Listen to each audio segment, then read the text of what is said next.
नमस्कार मित्रों। राम सिया की जोड़ी इस संसार में अनोखी जोड़ी है। रामायण में इनके सुंदर रूपों और इनके अनेकों मिलन का बड़ा ही सुंदर वर्णन मिलता है। आज हम अर्था चैनल के माध्यम से इसी सुंदर जोड़ी के बारे में बात करेंगे कि राम सिया का विवाह कैसे संपन्न हुआ और सीता स्वयंवर क्यों रचा गया। दोस्तों, अगर हम बात करें माता सीता के जीवन के असाधारण कार्यों के बारे में, तो इससे हमें ज्ञात होता है कि माता सीता कोई साधारण नारी नहीं थी। वे बचपन से ही कई असाधारण काम करती रहती थी, जिनमें से एक था शिव के धनुष से खेलना, जिसे कई महान महारथी हिला भी नहीं सकते थे। ये शिव धनुष पृथ्वी के संरक्षण के लिए भगवान विश्वकर्मा ने बनाया था, जिसे भगवान शिव ने परशुराम जी को दिया।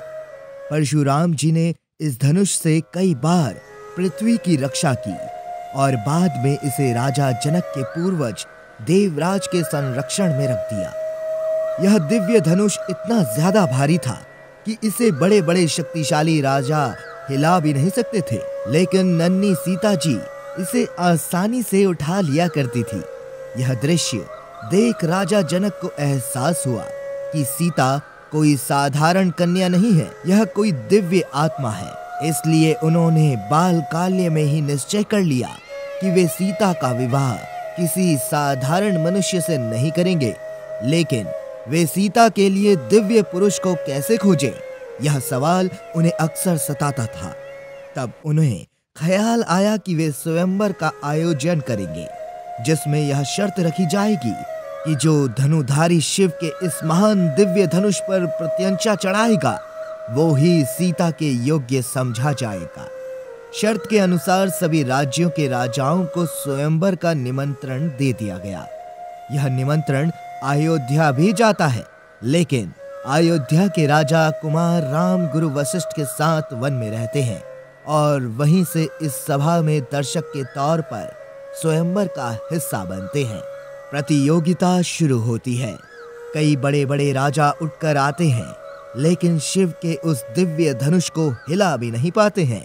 यहाँ तक कि इस स्वयंवर में महाप्रतापी रावण भी हिस्सा लेता है, और वो भी अपना पूरा जोर लगाने के बाद भी धनुष को हिला नहीं पाता है।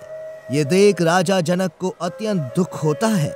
वो कहते हैं कि क्या इस सभा में मेरी पुत्री सीता के योग्य एक भी पुरुष नहीं है कि जिस धनुष को वो खेल खेल में उठा लेती थी, उसे आज इस सभा में कोई भी हिला नहीं पाया। प्रत्यंचा चढ़ाना तो बहुत दूर की बात है। जनक के द्वारा कहे शब्द लक्ष्मण को अपमान के बोल लगते हैं और लक्ष्मण अपने भैया राम को प्रतियोगिता में हिस्सा लेने के लिए आग्रह करते हैं, लेकिन राम इनकार करते हुए कहते हैं, मेरे प्यारे अनुज लक्ष्मण, तुम्हें धैर्य से काम लेना होगा। हम अभी यहाँ एक सन्यासी के वेश में उपस्थित हुए हैं और केवल दर्शक मात्र ही हैं, इसलिए इस स्वयंवर में हम हिस्सा नहीं ले सकते हैं। लेकिन फिर गुरु वशिष्ठ अपने शिष्य राम को स्वयंवर में हिस्सा लेने का आदेश देते हैं।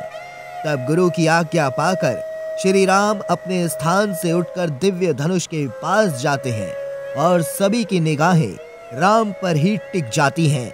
उनका कठिला शरीर, मस्तक का तेज सभी को आकर्षित करता है। श्री राम धनुष को प्रणाम करते हैं और एक झटके में ही उसे उठा लेते हैं, और जैसे ही प्रत्यंचा चढ़ाने के लिए धनुष को मोड़ते हैं, वो टूटकर दो हिस्सों में गिर जाता है।